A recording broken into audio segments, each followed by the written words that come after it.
January 22, 1945. Hill 170, Kangao, Burma. Lieutenant Colonel Simon Trevor of No. 1. Commando gripped his M1 Garand tightly, scanning the jungle tree line in the dim light before dawn. Around him, 24 men waited in forward positions along the northern slope.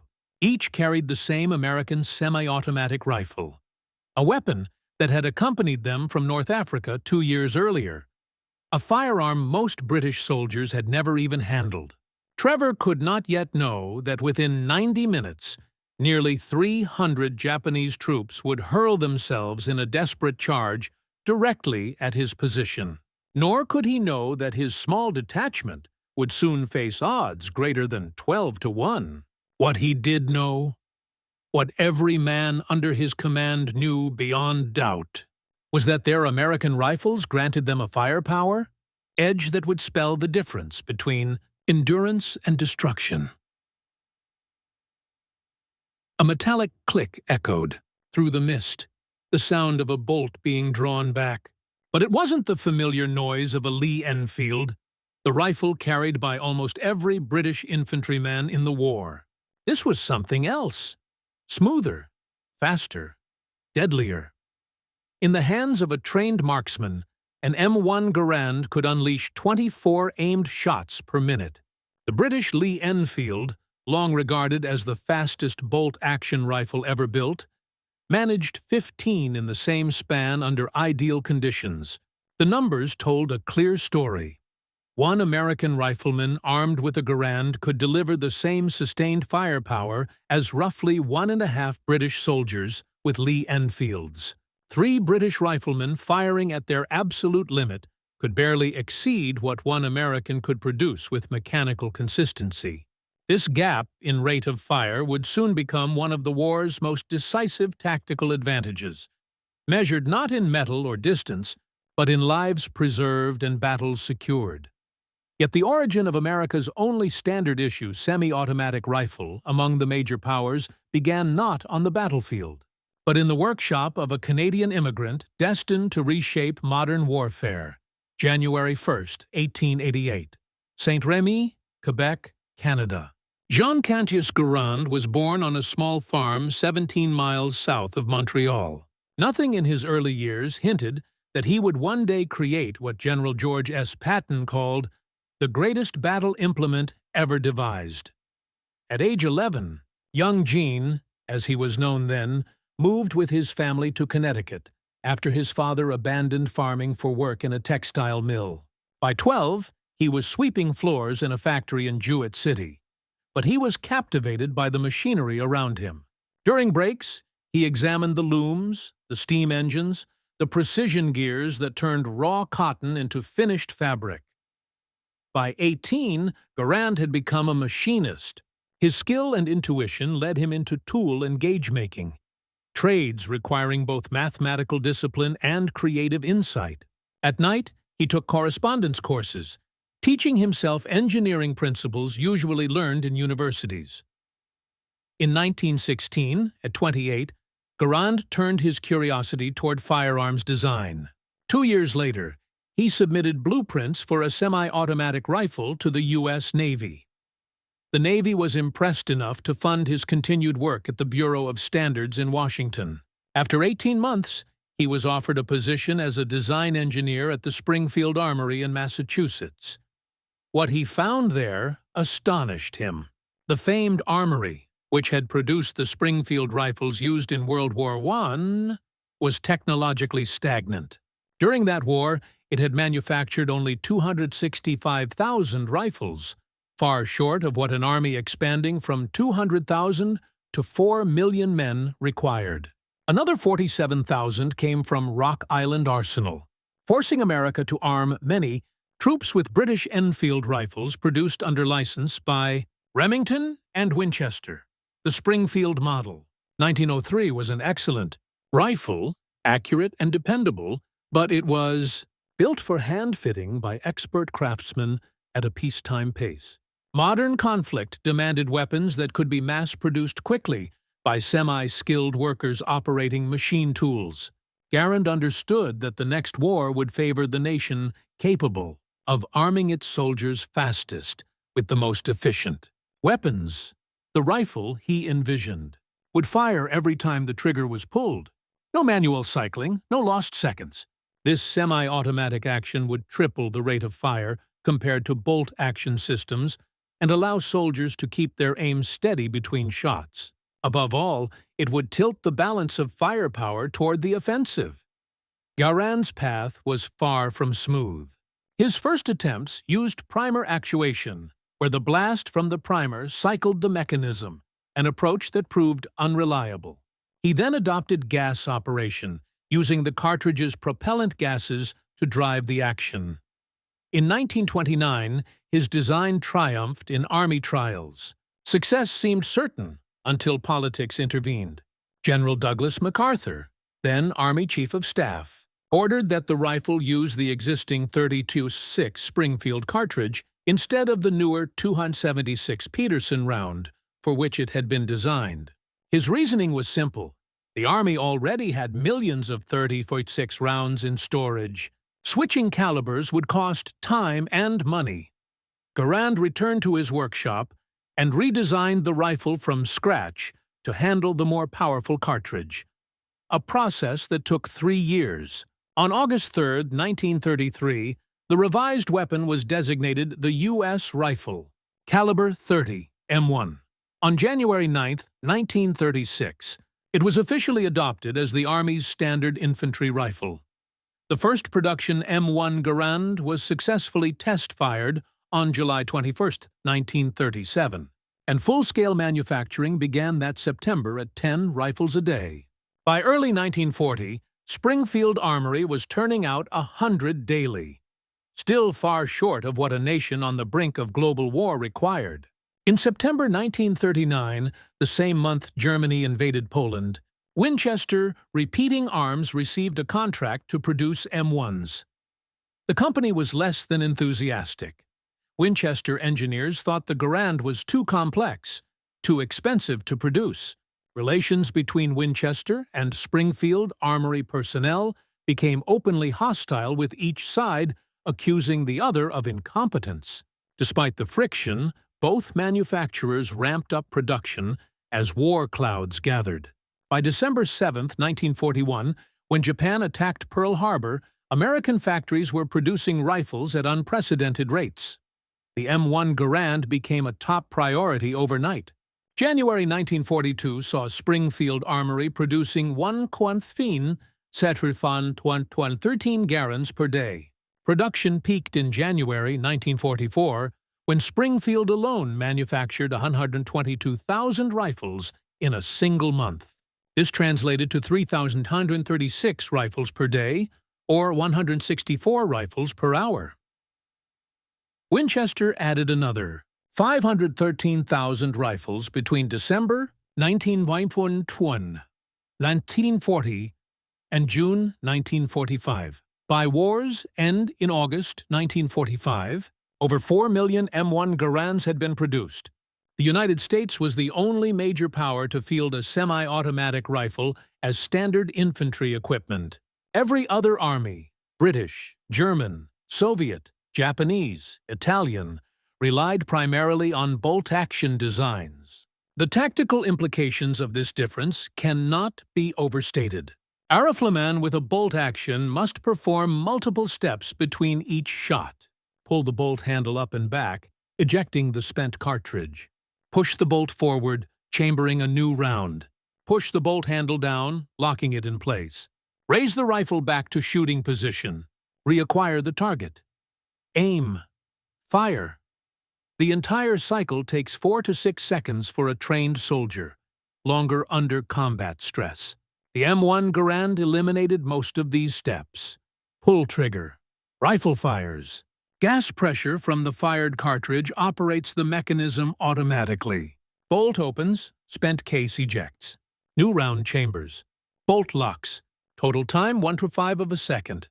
The shooter never moves his hands, never drops his aim, never loses his sight picture. Pull trigger again. Another round fires. The fire rate advantage was dramatic, but not immediately obvious. A single shot from a Garand took the same time as a single shot from a bolt-action rifle. The difference appeared when firing multiple rounds. An M1 Garand could deliver 8 aimed shots in 20 seconds. A Lee Enfield needed 48 to 50 seconds for the same number. A German Kar 98K required almost a full minute. In the chaos of combat, this translated to overwhelming superiority. American infantry could put 3 times as many rounds downrange as their opponents in any given firefight. They could suppress enemy positions more effectively. They could break up counterattacks before they built momentum. They could win firefights through sheer volume of accurate fire. But the M1 Garand was not without limitations. The 8-round en-bloc clip system drew criticism from the moment of adoption. The rifle could not be easily topped off mid-magazine like bolt-action designs. Soldiers had to either fire all 8 rounds or manually eject a partially full clip, wasting ammunition. The distinctive metallic ping when an empty clip ejected became legendary, though whether enemy soldiers could actually hear it in combat remains debated. The rifle was also heavier than most bolt-actions, fully loaded with sling and bayonet. An M1 Garand weighed approximately 11 kg. A British Lee Enfield weighed 8.7 Lee-Enfields. Over the course of a 20 mm march, the 212 lb difference felt significant. Yet, these drawbacks pad beside the weapon's advantages. The Garand was ruggedly built, able to function in conditions that disabled more finicky designs. It was accurate out to 500 yards. Its powerful 3006 cartridge delivered decisive stopping power. Most importantly, it put devastating firepower in the hands of every infantryman, not just specialists. The British Army had evaluated the M1 Garand in 1939 as a possible replacement for the Lee Enfield No. 1 Mark III. By January 1940, Birmingham's small arms company was already preparing production of the Lee Enfield No. 4. British planners decided against adopting the Garand. The official reason was that British manufacturing capacity was already committed to existing designs. Switching would cause delays Britain could not afford with German invasion threatening. There were other considerations, unstated but real. The Garand cost roughly $85 per unit in 1943, equivalent to $2,400 today. That was nearly double the cost of a bolt-action rifle. For a nation already stretched thin financially, the expenses seemed prohibitive. Britain also faced ammunition concerns. The 3006 Springfield cartridge was not interchangeable with the 303 British round. Adopting the Garand would require either manufacturing new ammunition or designing the rifle, both expensive propositions. So, the British Army continued with the Lee Enfield, a weapon that in many ways represented the pinnacle of bolt-action design. The Lee Enfield held 10 rounds in its magazine compared to 5 in most other bolt-actions. It could be loaded quickly with 5-round stripper clips. Most importantly, it featured the smoothest, fastest bolt-action ever designed. The secret was the Lee bolt's rear-locking lugs and short bolt throw. Unlike Musa-style actions that locked at the front of the bolt, requiring a long handle throw and interrupting the shooter's sight picture, the Lee Enfield's bolt moved straight back only a few inches. Skilled riflemen could operate it without removing the rifle from their shoulder. British Army regulations required soldiers to demonstrate proficiency in the mad-minute drill. Starting with 1 round chambered and 4 in the magazine, a rifleman had 60 seconds to fire at a second-as figure target at 300 wide. The target was a 450 square with a 12-inch silhouette in the center. The rifleman had to reload from ammunition pouches, not pre-staged magazines. The minimum passing standard was 15 hits on target. 15 aimed shots in 60 seconds was respectable performance, but many British soldiers far exceeded this minimum. Competent riflemen regularly scored 20 to 30 hits. The best could exceed 35. Sergeant Major Jesse Wallingford set a documented record of 36 hits in 1908. Sergeant Instructor Frank Schnuckel reportedly achieved 38 hits around 1914, though this remains disputed.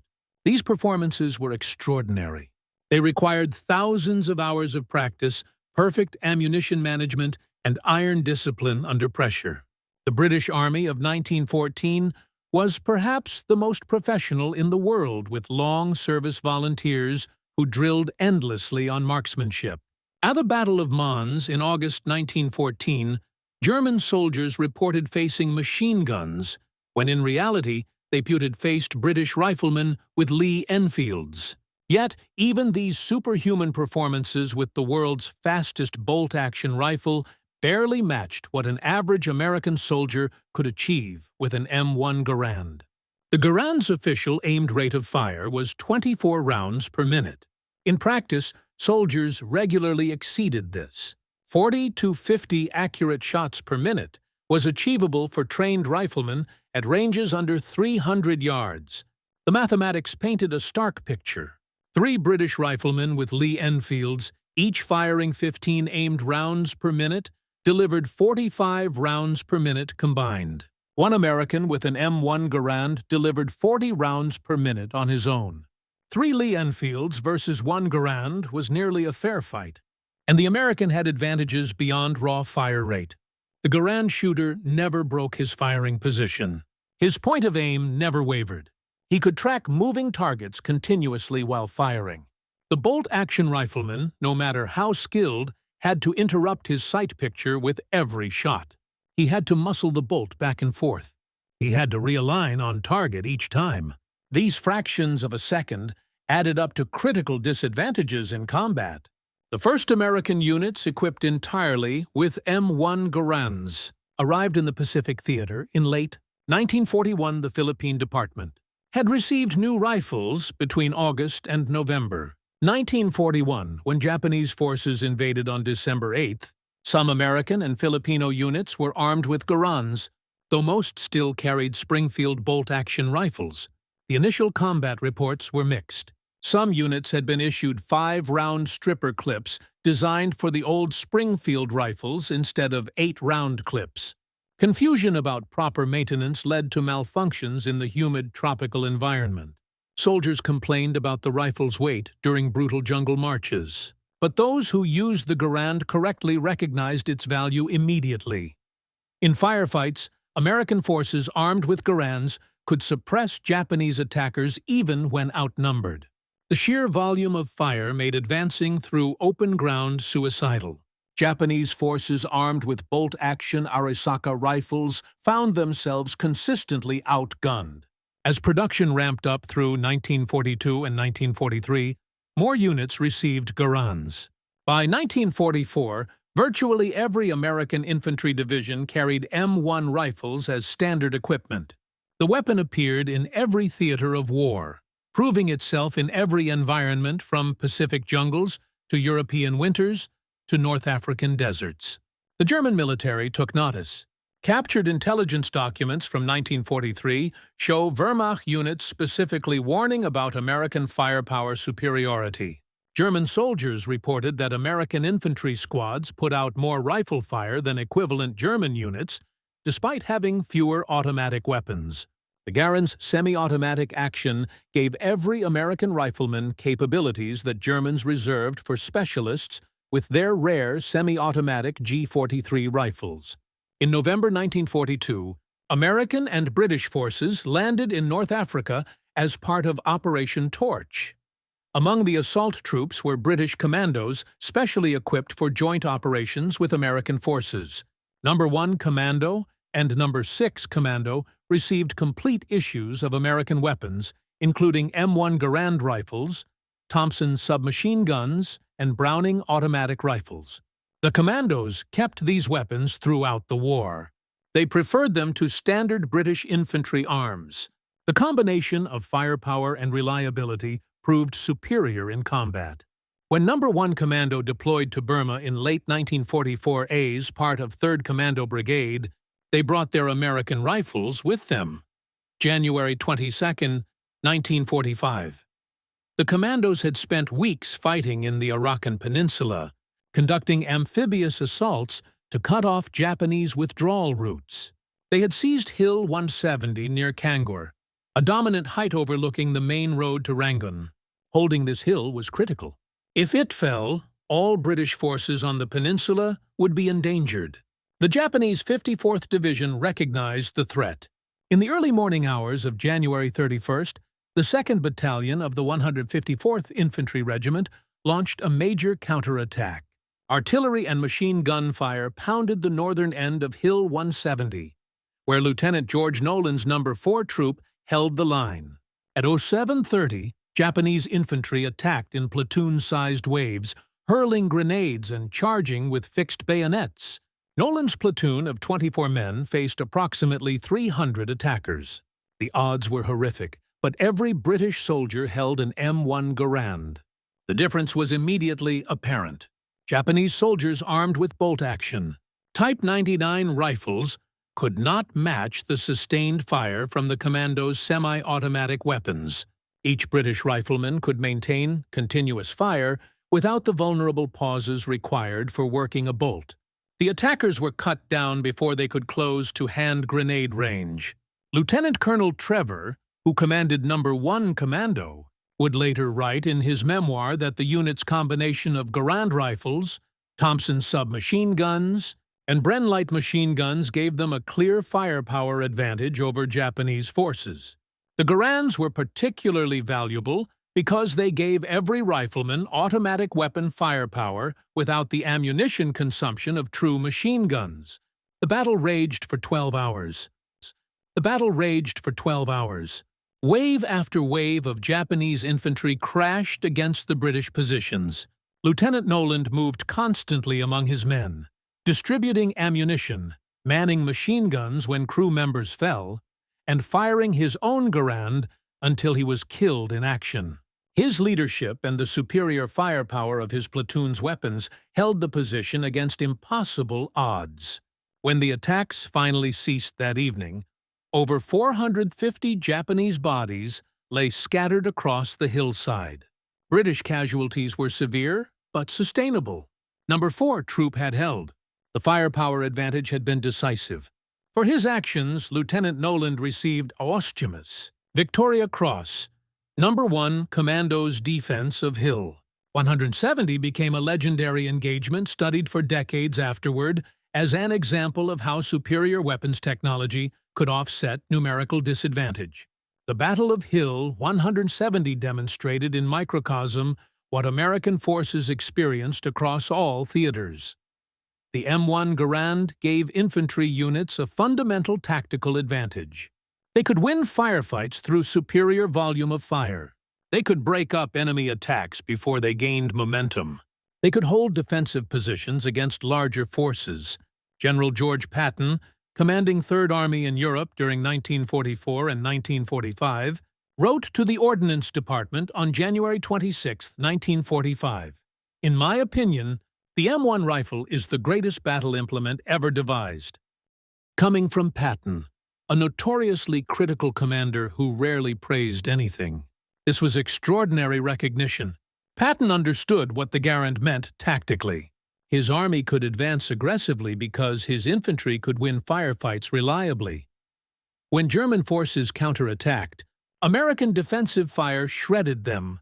The semi-automatic rifle transformed American infantry from merely adequate to genuinely superior. The production achievement was equally impressive. Between 1937 and 1945, Springfield Armory manufactured 3,526 922 M1 Garands. Winchester added 513,100 Dakiti. Combined production exceeded 4 million rifles by war's end. The factories operated 24 hours a day in 3 shifts. By mid-1943, Springfield's output topped 4,000 rifles daily. This was accomplished despite wartime shortages of skilled labor, with women and older men replacing drafted workers. The rifles met stringent quality standards. Acceptance testing required each rifle to group within 4 in at 100 yards. The logistics of supplying 4 million rifles boggled the mind. Each Garand contained 44 major components, and hundreds of smaller parts. Every component had to meet precise tolerances. Barrels were carefully inspected for straightness and bore dimensions. Gas systems were tested under pressure. Receivers were stress-tested to ensure they would not crack under sustained use. The supply chain extended across America. Steel came from mills in Pennsylvania and Ohio. Wood stocks were cut from walnut trees in California, Missouri, and the Appalachian Mountains. Machine tools were manufactured in Connecticut and Massachusetts. Springs came from specialized factories in Indiana. The web of suppliers employed tens of thousands of workers who never assembled a complete rifle, but contributed essential components. This massive industrial effort represented America's fundamental strategic advantage. The nation's manufacturing capacity, protected by Tusians from enemy bombing, could produce weapons faster than enemies could destroy them. Where Germany struggled to equip every soldier with adequate small arms, America fielded the most advanced infantry rifle in the world as standard issue. The cost was substantial but manageable. At $85 per rifle in 1943, approximately $400 in today's money, the Garand was expensive. Million rifles cost $340 million, but this represented a tiny fraction of America's total war expenditure of $300 billion. The improved combat effectiveness justified the cost many times over. After the war, M1 Garands remained in service for another decade. When North Korea invaded South Korea in June 1950, rifle production resumed at Springfield Armory. Two additional contractors, International Harvester and Harrington and Richardson, manufactured Garands during the Korean War. Combined production from 1952 to 1957 added another 400,000 rifles. The Garand saw combat in Korea against Chinese and North Korean force, equipped with Soviet weapons. Chinese troops often carried PPS submachine guns, weapons with high rates of fire at close range. But the Garand's superior accuracy at medium ranges and more powerful cartridge gave American forces a crucial advantage. Operations research from Korea confirmed that most infantry combat occurred within 300 yards, where the Garand excelled. In 1957, the M14 rifle was officially adopted as the new standard. The M14 was essentially an improved Garand with select fire capability and a 20-round detachable box magazine. Production began in 1959, and the rifle gradually replaced the M1 Garand through the early 1960s. By 1965, the M1 was fully phased out of active service. It retained John Garand's basic gas operating system and rotating bolt. Even when the M14 gave way to the M16 in the 1960s, Garand's fundamental design principles lived on in American military firearms. International adoption of the Garand validated its effectiveness. Over 30 nations purchased or received American surplus rifles. South Korea, West Germany, Italy, Japan, Denmark, Greece, Turkey, Iran, and many others armed their militaries with Garands in the 1950s and 60s. Some remained in service into the 1980s. The rifle's longevity testified to its rugged reliability and effective design. British forces who used the Garand in combat universally preferred it to the Lee Enfield. The commandos who carried American rifles in North Africa and Burma maintained them decades after the war. At reunion events, veterans spoke about how the Garand's firepower saved lives. The weapon gave them confidence in combat that bolt-action rifles could not provide. The comparison between the M1 Garand and the Lee-Enfield illuminates fundamental differences in military philosophy. Britain designed the Lee-Enfield to be the best possible bolt-action rifle. Fast to operate, smooth in action, reliable, accurate. It represented the pinnacle of 19th-century small arms development. For its purpose, it was nearly perfect. America designed the M1 Garand to make the bolt action obsolete. Rather than perfecting existing technology, John Garand created something fundamentally new. His rifle embodied 20th-century thinking. Let machines do work that previously required human muscle and coordination. The semi-automatic action transferred the burden of cycling the rifle from the soldier to the weapon itself. This philosophical difference extended beyond small arms to America's entire approach to warfare. Where European powers emphasized training and tradition, America emphasized technology and industrial capacity. Where others sought to maximize the effectiveness of individual soldiers through superior skills, America sought to multiply the effectiveness of average soldiers through superior equipment. The M1 Garand exemplified this approach. An adequately trained soldier with a Garand could outshoot an expertly trained soldier with a bolt-action rifle. The weapon's semi-automatic action compensated for differences in skill. A mediocre rifleman with a Garand was more effective than an excellent rifleman with a Lee Enfield. Technology trumped training. This was not to disparage British marksmanship, which remained excellent throughout the Sheed War. But marksmanship alone could not overcome the fundamental advantage of firing 8 rounds without manual cycling versus firing 10 rounds with manual cycling between each shot. The physics and mechanics favored the semi-automatic design, so overwhelmingly that skill differentials became secondary. The firepower calculation was brutally simple. In any 60-second engagement, 3 British riflemen with Lee-Enfields firing at the maximum sustainable rate of 15 aimed rounds per minute delivered 45 rounds on target. 1 American rifleman with an M1 Garand firing at 24 aimed rounds per minute, well below the weapon's maximum capability, delivered 40 rounds. 3 bolt-action rifles barely exceeded 1 semi-automatic rifle, but the comparison understates the Garand's advantage. The 3 British riflemen occupied 3 positions. They presented 3 targets to enemy return fire. They required 3 times as much food, water, ammunition, and supplies. The single American rifleman achieved nearly equivalent output, while using 1/3 the personnel resources. In broader tactical terms, an American infantry squad of 12 men armed with 11 Garands and 1 Browning automatic rifle could deliver more sustained rifle fire than a British infantry section of 10 men armed with 9 Lee-Enfields and 1 Bren gun. The Americans had 2 more soldiers, but their firepower advantage exceeded what 2 additional bolt-action riflemen would contribute. The impact on squad tactics was profound. American doctrine emphasized fire and movement. One element would suppress an enemy position with continuous fire, while another element maneuvered to flank it. The Garand made this possible. Soldiers could maintain sustained fire without pausing to reload as frequently. The suppressed enemy could not return effective fire while Americans maneuvered. British tactics with bolt-action rifles required more careful coordination. Soldiers had to deliberately stagger their reloading so someone was always ready to fire.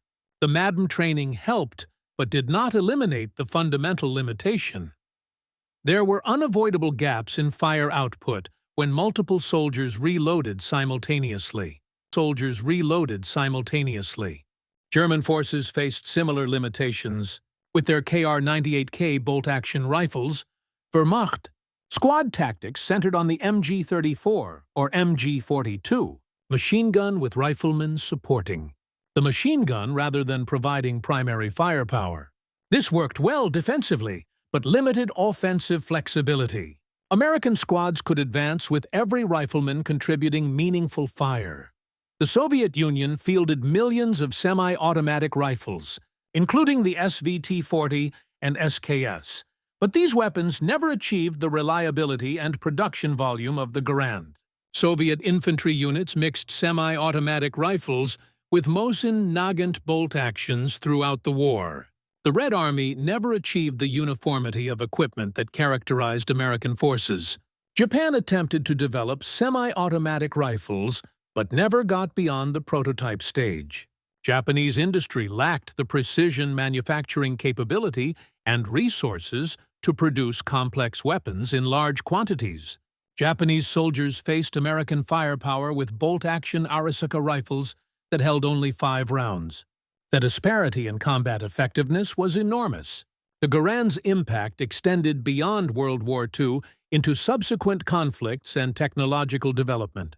The basic operating system that John Garand perfected, a gas-operated semi-automatic with a rotating bolt, became the standard for military rifles worldwide.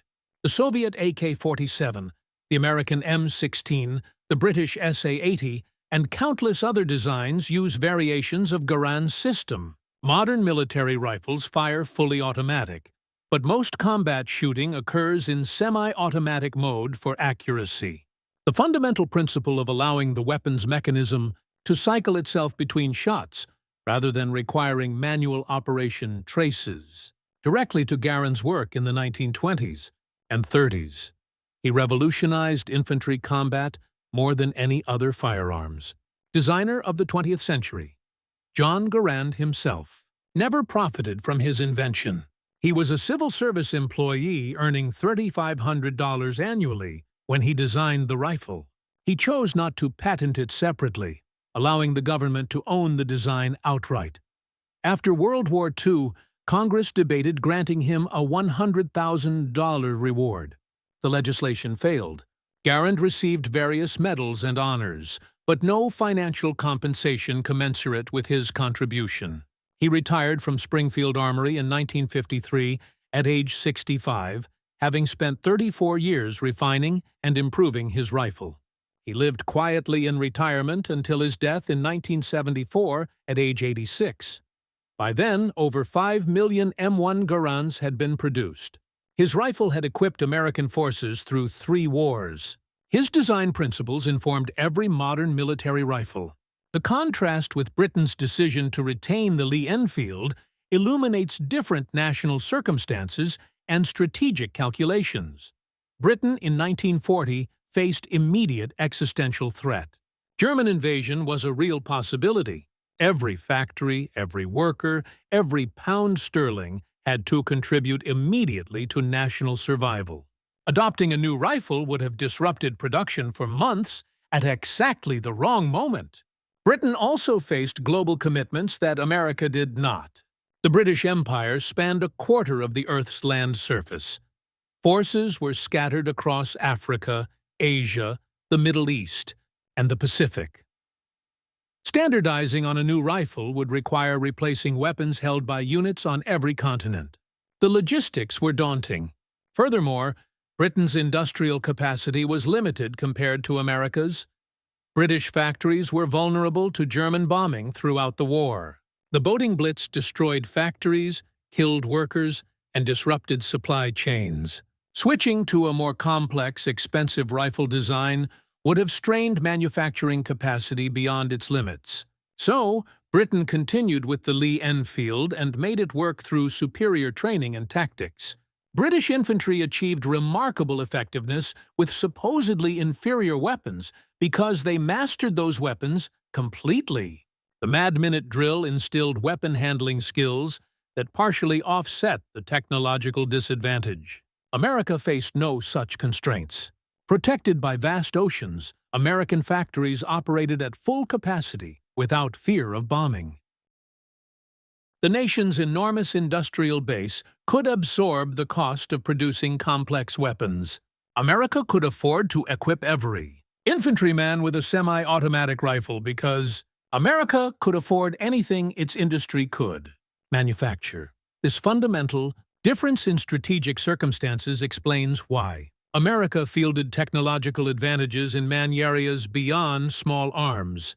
American forces had more trucks, more radios, more artillery, more aircraft, more of everything because American industry could produce everything in abundance.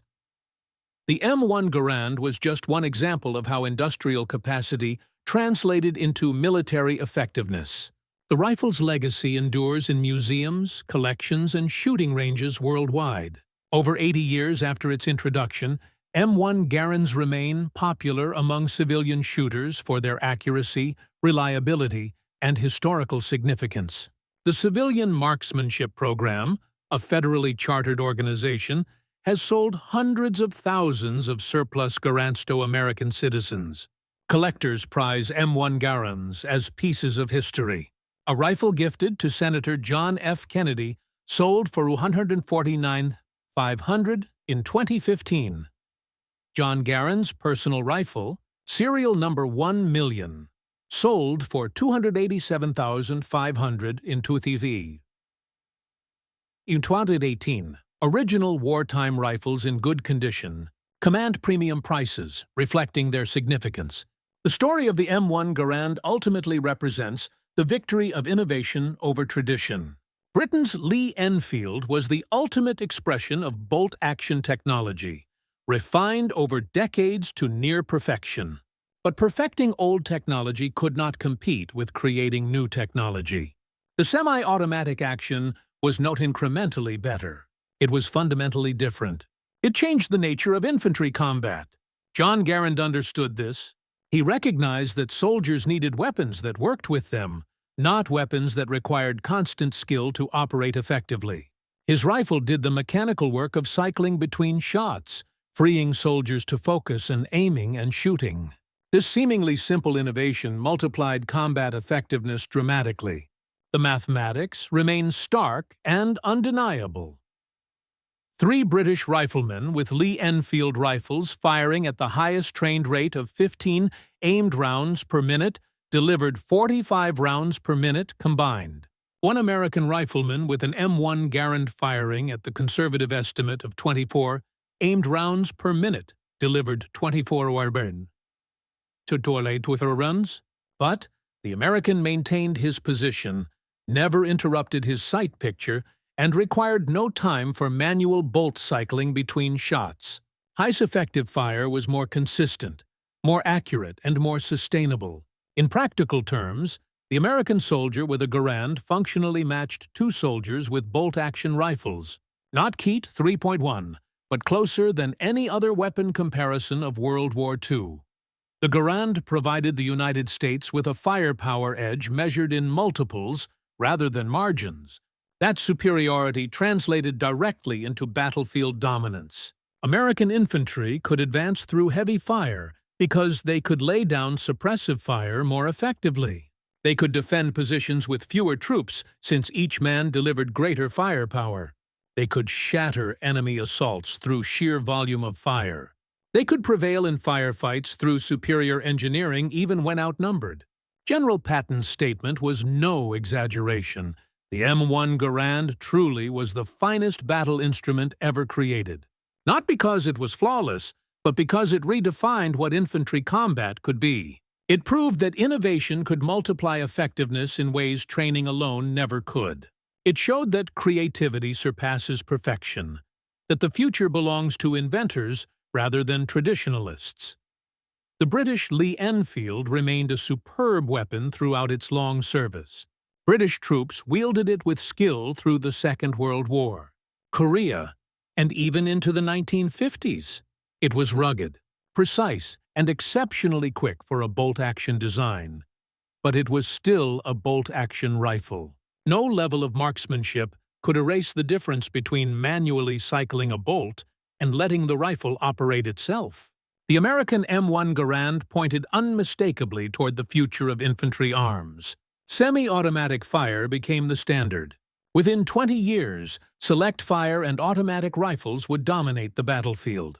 The era of bolt-action service rifles was closing, and John Garand's creation accelerated that change. The contrast between these 2 rifles captured the essence of how each nation approached warfare in the 20th century. Britain placed faith in discipline, experience, and professional skill.